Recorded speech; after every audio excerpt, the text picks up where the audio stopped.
Amigas y amigos del programa A8 Columnas, bienvenidos de nuevo a nuestro programa. Uno cree que un proceso electoral resuelve problemas políticos.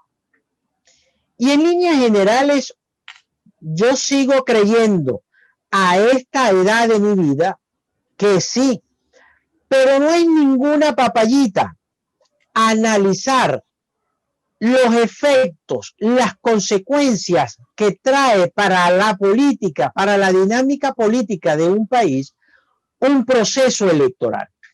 Por eso nuestro programa A8 Columnas inicia a partir de hoy un ciclo de entrevistas con quienes han dedicado importantes años de su vida a la reflexión y análisis de la política.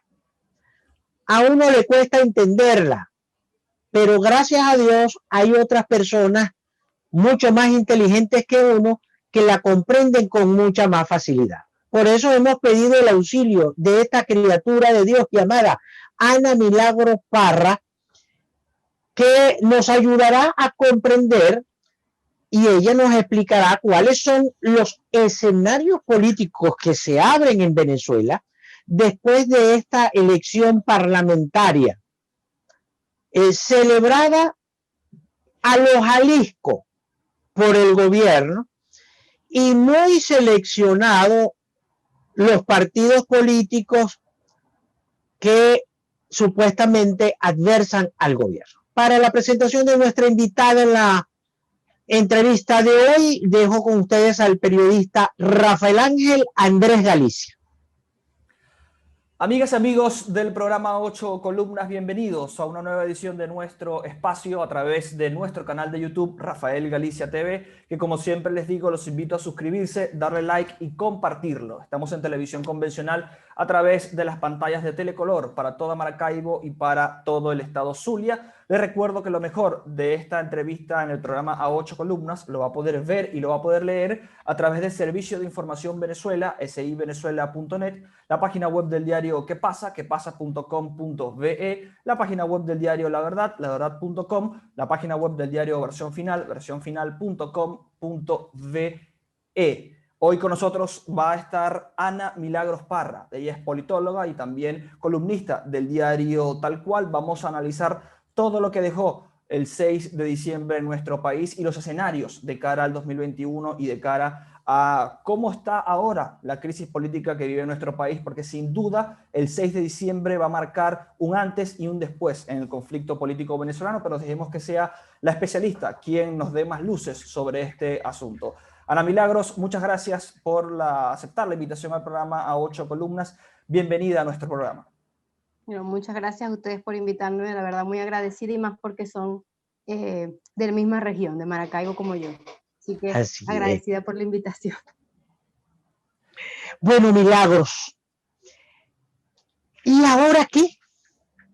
El gobierno A ver, voy a recomponer la pregunta. ¿Es correcto preguntarte por qué la oposición le regaló la Asamblea Nacional al gobierno? Me gusta mucho esa formulación, me gusta mucho, porque me gusta mucho cómo formulaste la pregunta, cómo formuló la pregunta, la verdad. Porque yo siempre he sido muy crítica al respecto con ese tipo de pensamiento. No es porque lo estoy invalidando, sino porque según lo que yo he estudiado no se puede calificar de esa manera. No se le puede llamar que le regaló una elección porque es un proceso electoral que ha estado disputado y que no ha sido reconocido por la comunidad internacional y ni siquiera cumple con los principales rasgos de una elección competitiva. Tienes una institucionalidad que está sirviendo al Ejecutivo Nacional y una Asamblea Nacional que no ha cumplido sus funciones desde hace años. Ni siquiera podemos hablar de 2015, desde antes podemos ver que es un poder legislativo que no actúa con independencia. Entonces, muchos utilizan, cuando dicen que se le regaló la elección, utilizan en 2005, pero hay que tomar en cuenta que la crisis política venezolana evoluciona sus características y que la institucionalidad y la estructura del Estado, que era en 2005, no es la misma que en 2015 y mucho menos en 2020, cuando la crisis está mucho más grave, la crisis humanitaria y la crisis política. No son los mismos incentivos institucionales y tampoco hay las mismas personas dentro del país y es una estructura totalmente distinta. Entonces se tiene que mirar con otro lente.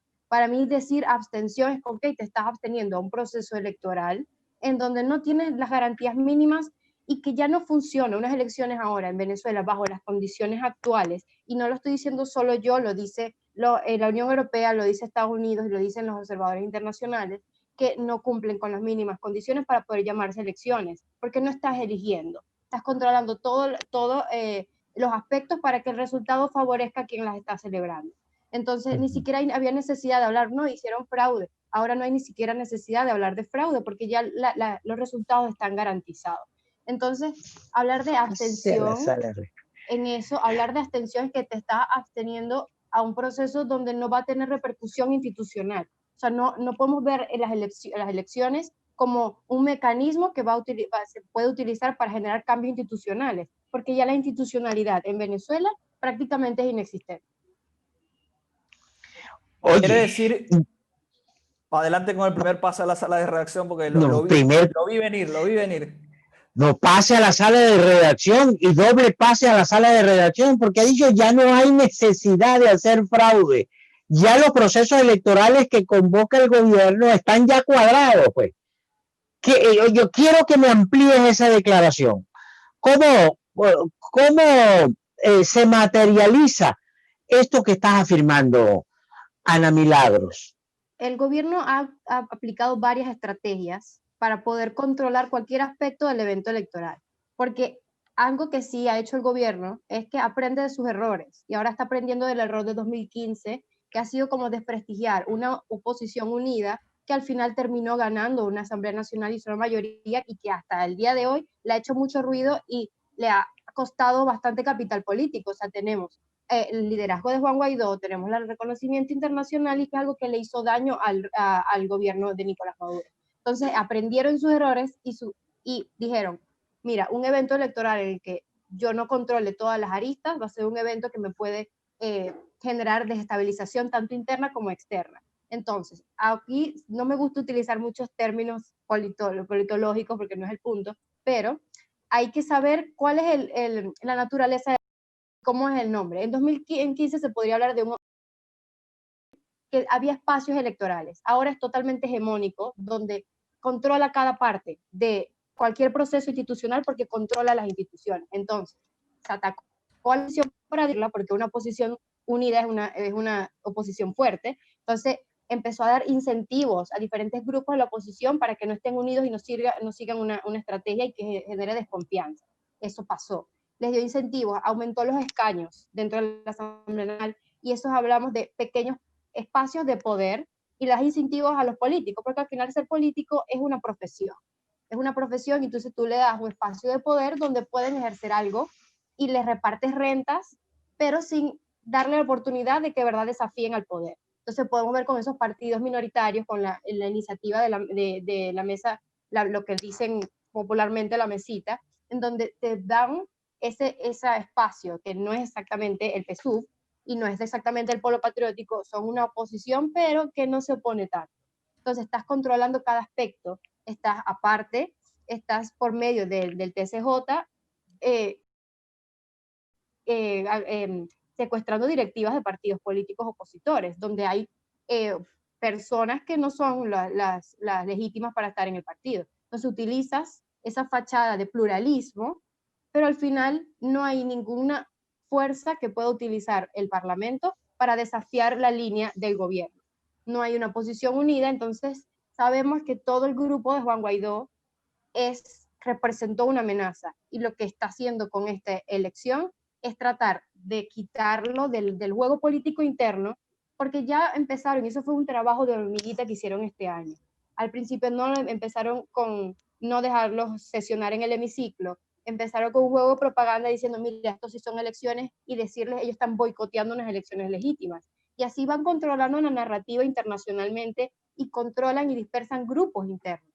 Porque tenemos que, hay también divisiones dentro del chavismo, las élites chavistas y algunos grupos opositores que pueden representar desestabilización para el gobierno. Entonces, ¿qué hicieron? Mira, yo presenté estas elecciones donde les doy espacios de poder, les doy unos escaños, les doy algún tipo de posibilidad de participar en el juego político sin que me reten y que representen desestabilización política, pero simplemente los mantengo en control, y este es el punto de estas elecciones.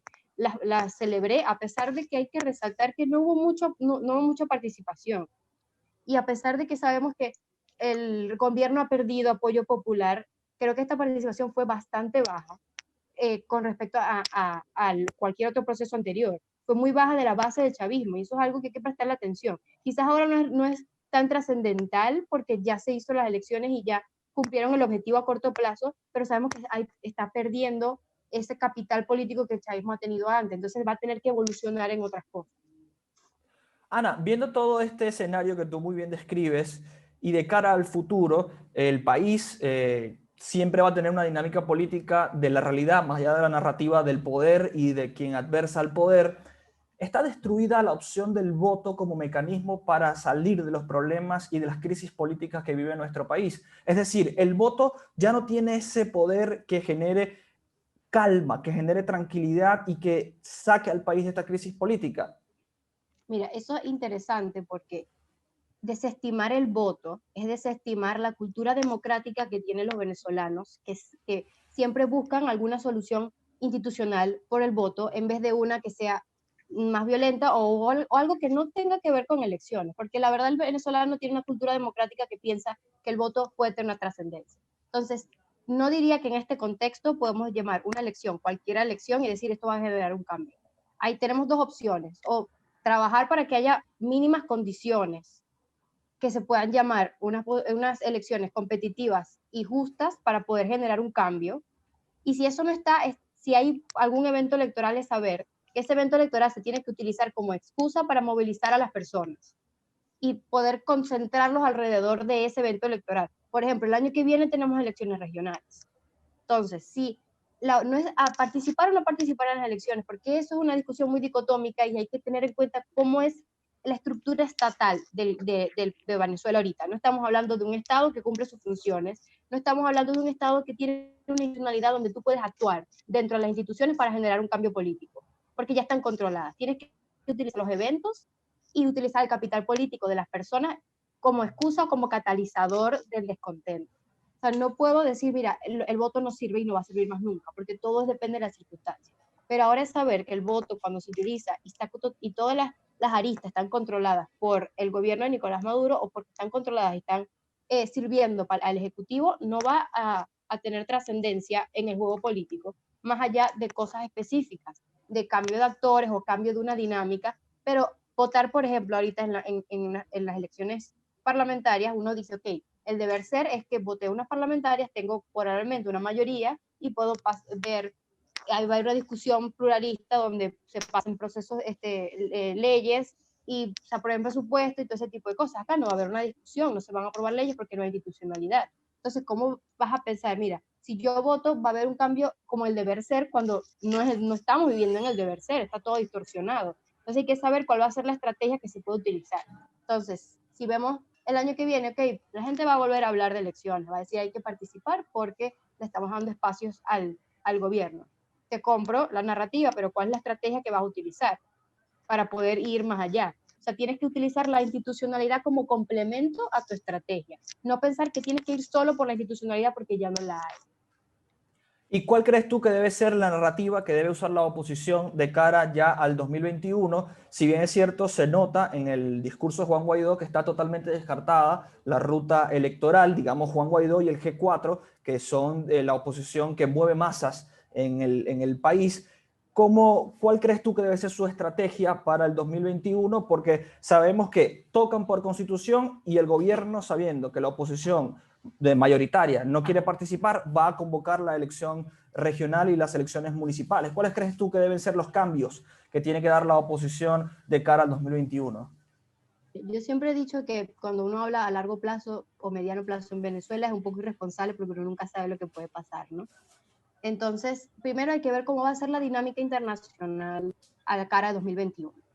Porque vemos que ya el problema de Venezuela trascendió fronteras. Es un problema que necesita atención interna por la élite política, pero hay que tomar en cuenta siempre los aliados internacionales, porque ya no es un problema solamente de Venezuela. Entonces, ¿cuál es el principal aliado de Juan Guaidó? Estados Unidos, presidido por Donald Trump. pero ahora ya va a cambiar de administración. ¿Cuál va a ser la aproximación de Joe Biden? ¿Cómo va a ser el tema de las sanciones? ¿Qué tan involucrado va a estar la administración con la oposición venezolana? ¿Cómo va a ser la reacción de la Unión Europea? Yo no pienso que el tema de Venezuela va a quedar olvidado, porque aparte hay una oposición en el exilio que está haciendo ruido y que se encarga de que se mantenga en la palestra, ¿no?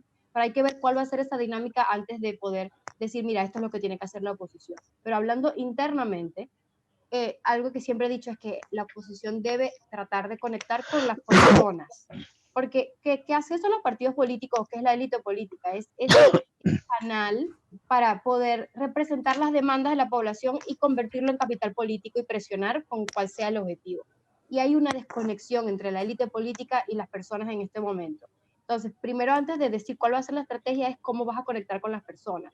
¿Cuál va a ser tu estrategia? Y no utilizar una narrativa cortoplacista, porque eso es un error, haber dicho, mira, esto va a pasar en un mes, ya Maduro sale en tanto tiempo. Entonces eso genera frustración, porque no estás proponiendo una estrategia y no estás hablando, entonces genera frustración y al final se descarta ese liderazgo, entonces es un círculo vicioso. Entonces lo primero que tienen que hacer es hablarle a las personas que esto es un trabajo y hay que moralizar a las personas, porque hay un capital político importante, que es el descontento de las personas, y lo vimos en esta elección. No hay un descontento solo en la población, hay un descontento en el grupo chavista, en la base de los chavistas, que ya no ven una opción en el gobierno. Vemos que hay divisiones que se pueden aprovechar y capitalizar. Pase a la sala de redacción, jovencita. Hay descontento en el chavismo. Ok, eso me lleva a preguntarte en forma directa. A mí me hablan claro, porque ustedes los jóvenes que son más inteligentes que uno, pues tienen su metalenguaje y toda esa cosa. Hágame claro, Ana Milagros, esta abstención tan alta, ¿cómo debemos interpretarla? Estuve estudiando casi un año, hice un diplomado en marketing político electoral en el Instituto de Gerencia del Estado Zulia, y la verdad que el marketing político me encanta, me llama mucho la atención, pero es sorprendente cómo tiene una categoría científica acerca de la acción política. Enséñanos, por favor, a mí y a la audiencia a interpretar adecuadamente la abstención. ¿Cómo interpretar? O la participación, o ambas. ¿Cómo analizas tú, Ana Milagros, la abstención? Okay. No quiero extenderme mucho porque la verdad esto se puede simplificar bastante. Y es que ya hay una apatía política. Apatía política tanto en oposición como en el chavismo. Hay una apatía con lo que pasa en la dinámica política y las personas solamente se están centrando en su día a día, en la economía y cómo pueden sobrevivir. Y ya se le perdió esa confianza o esa mirada de trascendencia a un evento electoral, porque no se ve que va a tener resultados, sino que va a seguir la misma dinámica y se ve como esto es más de lo mismo. Aparte que vemos que la campaña del chavismo y la campaña de la oposición, cuando no participó, no generó emoción. O sea, la gente no estaba como en otros eventos electorales con que, mira, hay elecciones, ¿qué va a pasar? Simplemente esa es la palabra, apatía. Y vemos también en el grupo del chavismo, porque tampoco no hay incentivos de participar, porque no se ven las oposiciones como un mecanismo que va a generar un cambio. Y ahí viene la apatía. Si yo no veo que eso va a resultar un cambio, sino que si participo o no participo, las cosas van a seguir igual, ¿por qué yo voy a darle interés?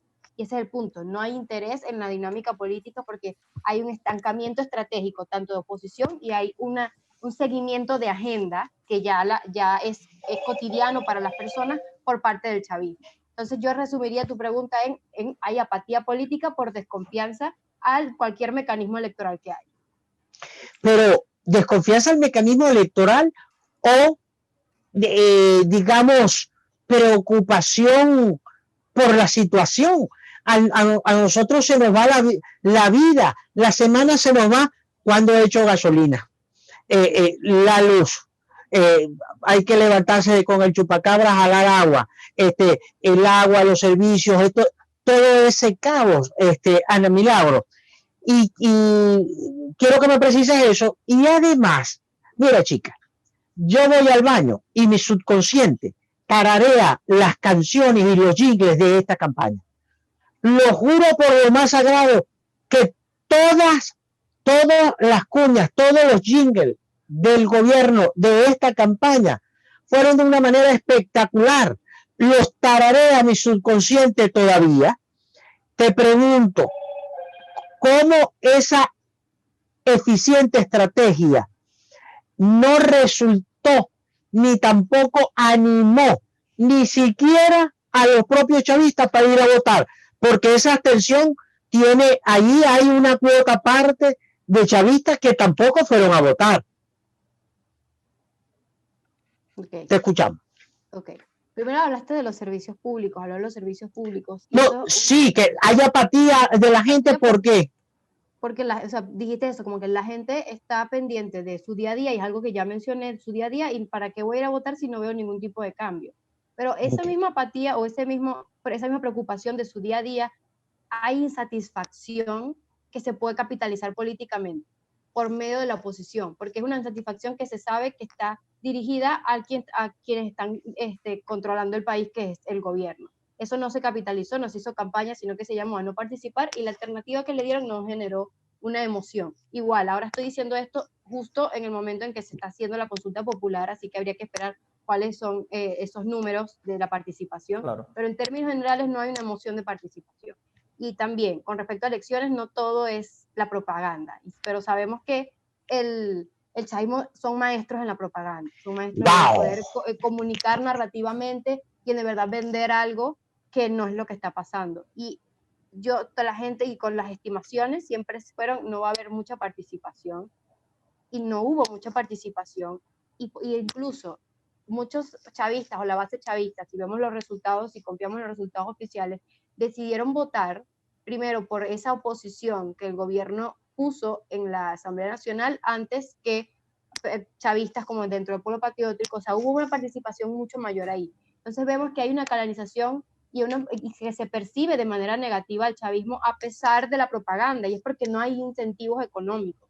Ya no esa abundancia de dinero que venían con las campañas, porque antes veías una campaña chavista y era mucho, era gasto en vallas, gasto en propaganda, eran gastos de incentivos como el clave, eran muchos incentivos económicos que decían, mira, puedes ir a votar. Incluso pudimos ver que eso ha ido disminuyendo desde 2017, cuando pasó la Asamblea Nacional Constituyente, que también hubo muy poca participación, aunque hubo pocos incentivos por el carnet de la patria. Y esta parte, que también esta campaña empezó tarde.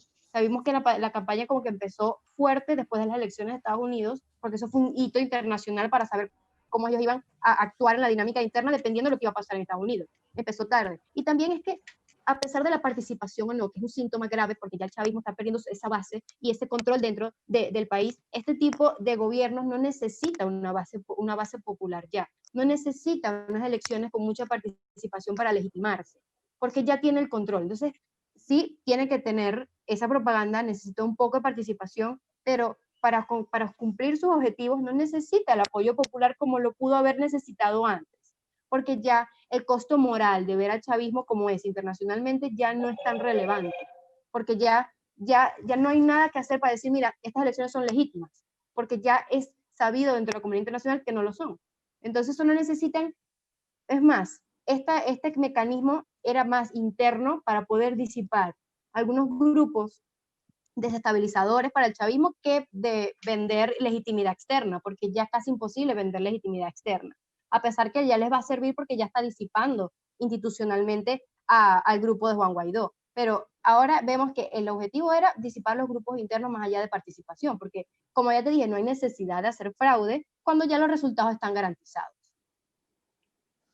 Bien, amigos del programa 8 Columnas, estamos hablando con Ana Milagros Parra. Ella es politóloga y también columnista del diario Tal Cual. Estamos analizando todo lo que dejó el 6 de diciembre y la crisis política que vive nuestro país. Vamos a una pausa y al retorno cerramos nuestro programa a 8 columnas. Ya venimos.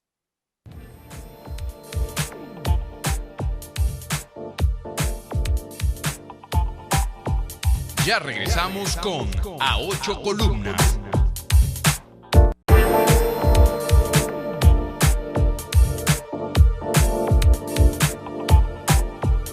Continuamos con A Ocho Columnas. Cerramos nuestro programa A Ocho Columnas con Ana Milagros Parra, politóloga, columnista. Entiendo que estás radicada en Caracas. Estás ahorita en la capital de la República. Muy interesante tu análisis. Hay muchas conjeturas que hacer.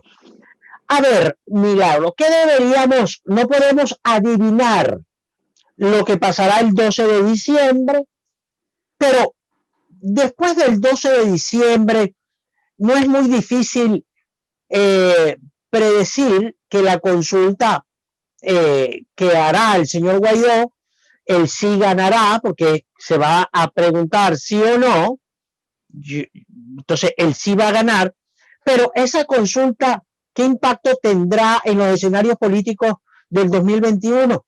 El 5 de enero se instalará el nuevo parlamento. Guaidó acaba de anunciar que continuarán, hay una continuidad administrativa, es decir, ellos intentan seguir siendo diputados cuando ha habido esto. Todo este rollo político, ¿cómo lo visualizas tú? ¿Cómo debemos analizarlo en medio de la más gigantesca y cruel hiperinflación que nos agobia a todos los venezolanos? Bueno, tocaste varios puntos. Sí, es una metralleta de preguntas, hija. Trata de hacer lo que pueda. Además, se me olvidó preguntarte si la abstención es también un examen para la política económica del gobierno, chico. Un ensayo. Una prueba, pues. Un examen para la política económica del gobierno. La abstención en las parlamentarias. Sí. No veo la conexión entre política económica y abstención. ¿Sabes por qué? Déjame explicártela en un segundo. Yo creo que la abstención no es solo que los opositores no fueron a votar, sino que hay chavistas que tampoco fueron a votar. Y que por lo tanto ese sector chavista que no votó pudiera estar descontento con el gobierno. Exacto, y creo que lo mencioné antes, hay un descontento. Sí, tú. Exacto. Ajá. Y quizás, no sé si un ensayo, pero creo que es como un punto que el chavismo va a considerar para cualquier política que vaya a hacer después. Siempre tomando en cuenta que, como ya mencioné, de que no necesitan tanto el apoyo popular cuando ya controlas instituciones, cuando estás disipando grupos de poder y cuando tienes la represión de por medio. Entonces, todos esos puntos... no necesitas tanto apoyo popular porque como el problema de venezolano no es electoral. Todo lo que vemos electoral es solamente un síntoma más de todo lo que está pasando. Es un problema institucional, es un problema estatal, es un problema humanitario, un problema político y estructural. Pero cuando basamos todo lo que pasa en Venezuela en una elección, es una mirada bastante miope. Lo entiendo porque uno está acostumbrado a que las elecciones tengan trascendencia y que signifiquen algo en un sistema político. Pero hasta que no se entienda de que la naturaleza del régimen venezolano no se basa en elecciones y que las elecciones son un instrumento del poder, ahí cualquier acción que se haga y cualquier análisis que se haga va a quedar a medio. Y basándome en eso, cuando dije, bueno, cualquier acción que se haga, esto de la consulta popular creo que a muchos les suena a lo que pasó en el 2017, con que ya se hizo otra consulta, que no hubo trascendencia, y yo he sido bastante crítica con la oposición porque vemos cuando tú analizas lo que ha hecho la oposición a través del tiempo, vemos que es un ciclo que se repite. Tipo, sube un liderazgo, hay algún tipo de auge donde confianza, se prometen cosas a corto plazo, la gente sigue confiando, baja la confianza o baja como la emoción con cualquier líder que esté ahí arriba, y el gobierno utiliza estrategias de cooptación, esa estrategia de disipar la oposición, de darle incentivos, de decirle que vamos a un diálogo para bajar esa amenaza y al final se vuelve con lo mismo y la persona dice, mira, ya yo no confío en lo que están ellos proponiendo. Entonces, siempre digo, hay que esperar cuál va a ser los números de participación en la consulta popular, pero cuando no tienes ese poder de cambiar cosas dentro del país, no controlas instituciones, no controlas prácticamente lo más importante, la consulta popular se va a utilizar más como para cohesionar grupos opositores, para darle una legitimidad poblacional o de apoyo al grupo de Juan Guaidó internacionalmente, a decir, mira, se hicieron estas elecciones que la comunidad internacional no reconoce, dice que son ilegítimas, que no tienen ni siquiera las mínimas condiciones, y al mismo tiempo, paralelamente, se hizo la consulta popular para poder decir, mira, aquí hay una participación y somos legítimos y la gente nos sigue apoyando.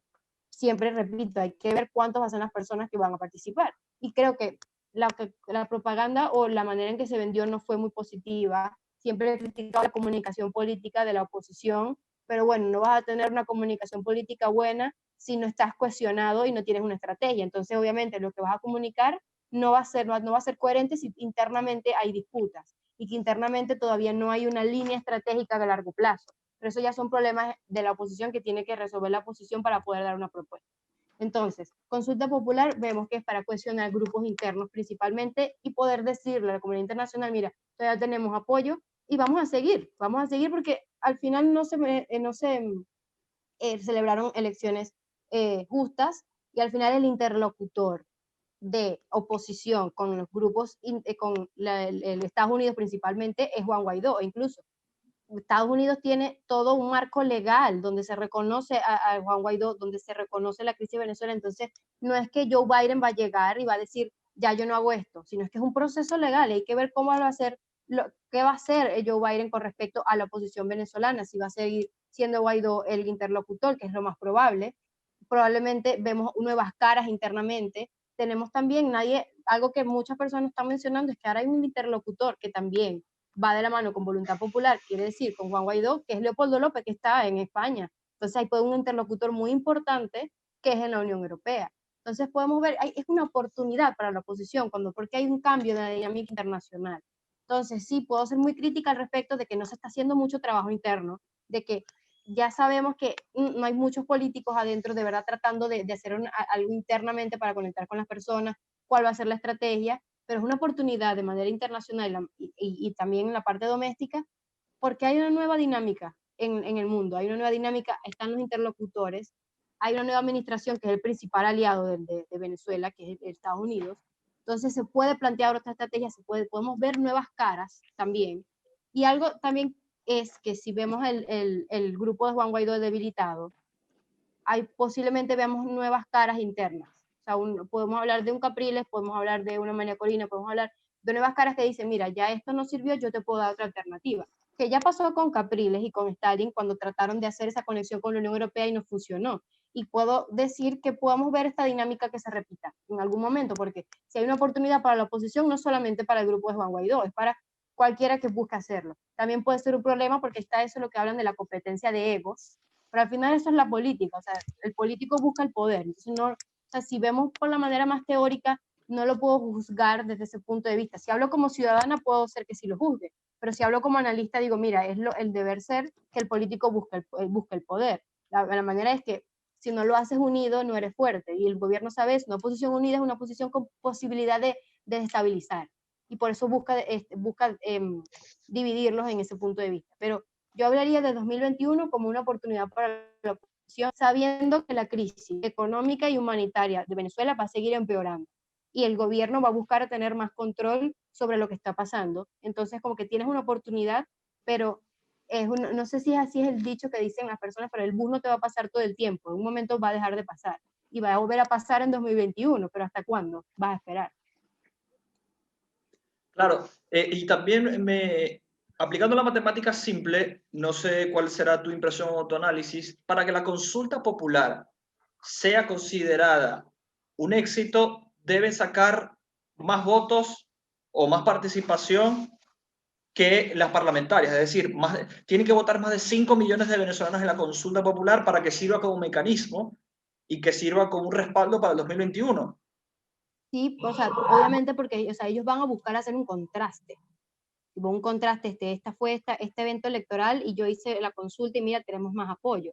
Y yo posiblemente se pueda superar eso porque el mecanismo para participar es bastante amigable y además está participando la diáspora.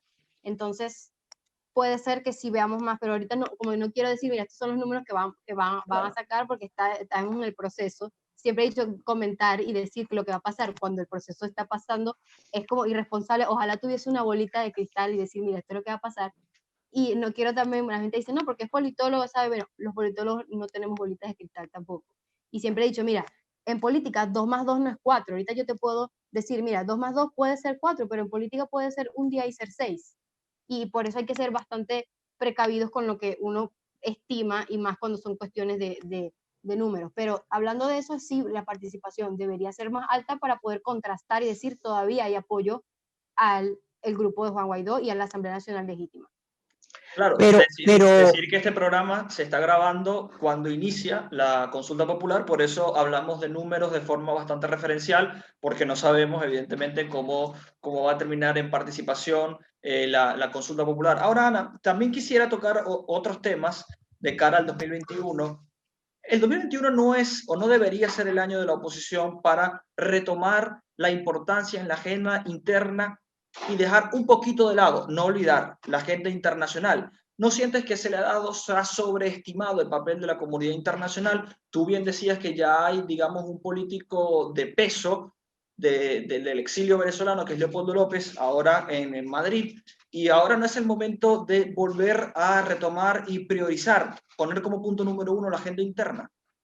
Sí, la verdad sí estoy totalmente de acuerdo contigo, pero no es, a ver, priorizar la agenda interna es darle el peso que se merece, pero no descuidar la internacional. Claro. Porque pensar que el problema venezolano solamente es doméstico es quitar todas las aristas que le dieron la fuerza a la oposición ahora para poder tener trascendencia interna. El problema, según mi percepción, el problema es la comunicación que se le dio a la gente de que va a haber alguien afuera y que gracias al apoyo de los aliados internacionales se va a poder solucionar todo adentro. Porque, y siempre lo he dicho, ningún país es responsable de democratizar al otro. Ningún país tiene la responsabilidad de llevar la democracia al otro. Puede darte apoyo porque hay una responsabilidad internacional de cuando un Estado no cumple las necesidades de su población, los demás Estados tienen que prestarle atención, siempre y cuando la gente adentro tome su responsabilidad y los políticos sepan tener la responsabilidad que tienen como políticos, y es hacer política, ser ese intermediario desde de las demandas de las personas y hacerlos capital político para poder presionar en una estrategia. Y por eso siempre digo que he sido crítica con la oposición en ese punto, que entre sí le diste mucha importancia a lo internacional, que es necesario, y se hicieron los pasos necesarios en lo internacional, pero ¿qué hiciste con la dinámica interna? Se esperó de que haya un empujón por parte de Estados Unidos o por parte de cualquier aliado internacional, y ¿dónde está tu tejido de redes? ¿Cómo hiciste para capitalizar el descontento de las personas? ¿Dónde está la confianza de las personas en la élite política? O sea, cuando se genera esta apatía, dije, la apatía no es solamente por las elecciones parlamentarias y no es solamente al chavismo, que hay apatía, que como mencionó el señor Rafael, o sea, hay apatía de que dentro de los grupos de oposición del chavismo, pero la apatía con la oposición también es muy grande, porque no se ve un camino, no se planteó una ruta estratégica. Entonces, el 2021, ok, hay oportunidades internacionales, las hay, pero ¿cómo las unes para que sea también a la par con la dinámica interna? Y ese es el punto. Hay que saber balancear la presión interna para que la externa tenga algo. Y creo que acá me quiero mencionar lo de las sanciones, porque la gente dice, mira, las sanciones no tumban gobiernos, pero es que las sanciones no están hechas para tumbar gobiernos. La estructura de las sanciones para presionar, y es un mecanismo de política exterior para presionar. Y está bien, han hecho su trabajo, pero si no tienes algo interno que le haga presión interna y así desestabilices, no van a tener su resultado. Entonces, tener esa percepción de que la comunidad internacional tiene responsabilidad de la dinámica interna es irresponsable. Y ese es el peso que tiene la oposición y el peso que tiene que saber, la responsabilidad que tiene con Venezuela. No basta criticar y no basta siempre estar condenando lo que hace el chavismo, sino estás proponiendo algo más y no estás identificando todas esas protestas diarias que hay, todo ese descontento, todo ese el sentimiento que tiene el venezolano, porque muchos dicen, no, la situación o la cultura venezolana ya está derrotada, la sociedad venezolana está derrotada. Yo no pienso que la sociedad venezolana está derrotada. Hay protestas diarias, se registran protestas diarias, todos los días, sobre servicios públicos, sobre lo que es el gobierno, sobre la vida que se está teniendo. Entonces, mucha gente dice, no, vamos al camino a la cubanización, ok, pero mira, hay muchas cosas distintas. Cuba no tiene una oposición unida, Cuba no tiene personas que de verdad siguen pensando que pueden haber pasado algo. Entonces, la responsabilidad de la oposición es tomar esa oportunidad política del 2021, que hay una dinámica internacional distinta, y poder proponer algo interno para que moralice a las personas y que se resistan a cualquier estrategia del chavismo. Y no es algo fácil, porque uno dice que mira, esto es lo que tienes que hacer. No es fácil, pero si no articulas internamente y no tienes una cohesión estratégica para poder darle cosas a las personas, simplemente va a ser un estancamiento que va a seguir perpetuándose a través del tiempo. Ana Milagros, la oposición o los dirigentes que lograron ser electos diputados a la Asamblea Nacional pueden ser considerados la nueva oposición. Segunda pregunta, ¿consideras tú que una oposición unificada debería participar en las elecciones a gobernador y alcaldes? Ok, la primera pregunta, yo siempre digo, si tú analizas las propuestas, analizas la narrativa de estos que participaron en las elecciones parlamentarias y vemos como su trayecto en la política, sabemos que no se están oponiendo realmente. Tienen propuestas que en puntos de interés específicos del chavismo coinciden. Entonces, no les diría, a mí no me gusta ni siquiera llamarles oposición, porque ¿cómo eres oposición si no te opones? No das una alternativa más allá de cambiar a lo que dicen las personas. ¿Dónde está conectado? Estás utilizando el mismo libreto con otras palabras y otras imágenes y otros colores, pero de fondo estás proponiendo lo mismo. Hay ciertos grupos o ciertas personas que quizá participaron porque siguen viendo un evento electoral como un proceso de cambio, pero yo nunca he estado a favor de eso. Inclusive desde las elecciones de gobernadores que pasaron en 2017, yo siempre he dicho, no, ¿cuál es el punto de la participación si no hay una estrategia de presión alrededor? Entonces, 2021, suponiendo, la oposición logra unificarse, la oposición logra tener conexión con las personas, la oposición logra tener ese auge que tuvo en distintos puntos a través del tiempo, que la gente confió en ellos y digo, mira, yo voy a participar y hacer las cosas. Siempre dependiendo cuáles son las condiciones, se podría utilizar el evento electoral para capitalizar y hacer presión interna, tanto como protesta o como cualquier tipo de presión interna, pero siempre teniéndolo como complementaria a la estrategia de moralizar a las personas y de movilización, no solamente participación esperando que va a haber cambios, porque aparte es una diferencia muy grande participar de la manera en que estoy diciendo en una elección presidencial que en una de gobernadores, porque ¿cuáles son gobernadores? No tienes un candidato unido, no tienes un candidato donde la gente pueda como englobarse o ponerse alrededor de eso y poner todo su descontento en ese candidato, que sería una presidencial. Sino es que estamos hablando de muchas personas en toda la distancia atomizado y es muy difícil organizar todo el proceso. Pero ya eso sería ver cómo va a ser el ámbito. Pero desde ahora yo diría, no sería, o sea, si ya dejaste de participar en unas parlamentarias, porque ahora vas a cambiar tu discurso y tu estrategia para participar en unas de gobernadores. Porque eso fue lo que pasó en 2017. Estaba en unas protestas, dijiste, mira, yo no voy a participar en esto porque este CNE está subyugado al Ejecutivo, y después se participó en unas elecciones regionales y ahí se desmoralizó a las personas porque estás teniendo un choque en discursos, no estás siendo coherente en tu discurso y en tu accionar.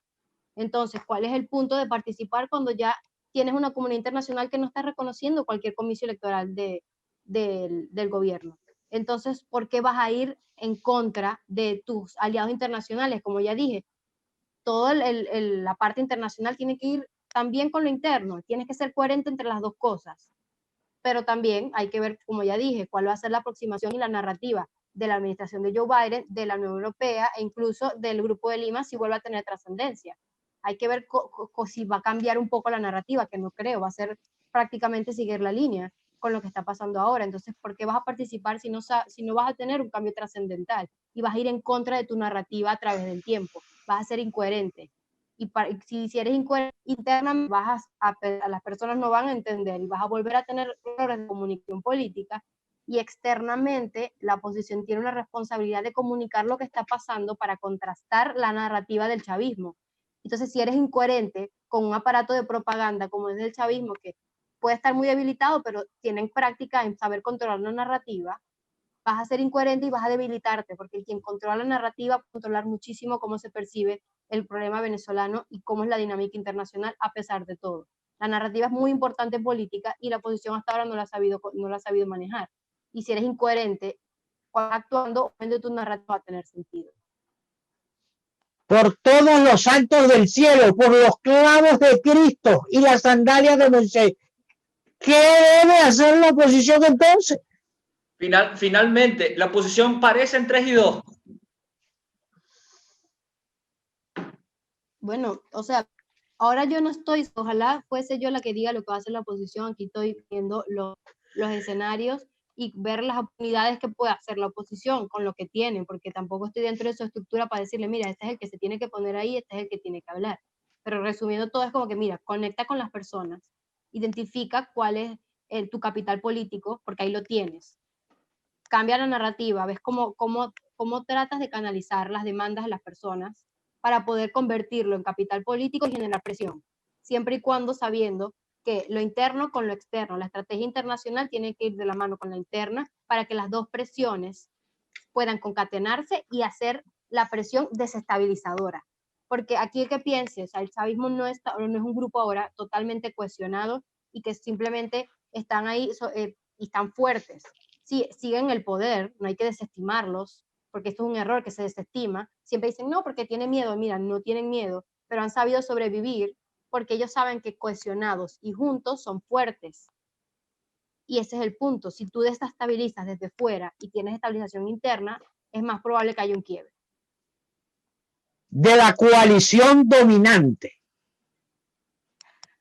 Sí, yo creo que ya es cliché que todo el mundo dice coalición dominante, pero es verdad, porque este tipo de gobiernos se sustentan es en un grupo específico, no en el apoyo popular y no en un grupo grande.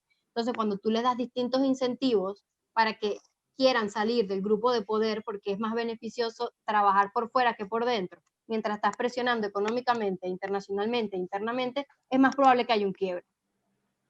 Ok. Muy interesante, la verdad. Aquí podríamos estar horas y horas y horas y horas y horas, pero lamentablemente el tiempo se nos venció. Ana, nosotros te queremos agradecer estos minutos con nosotros en el programa A 8 Columnas.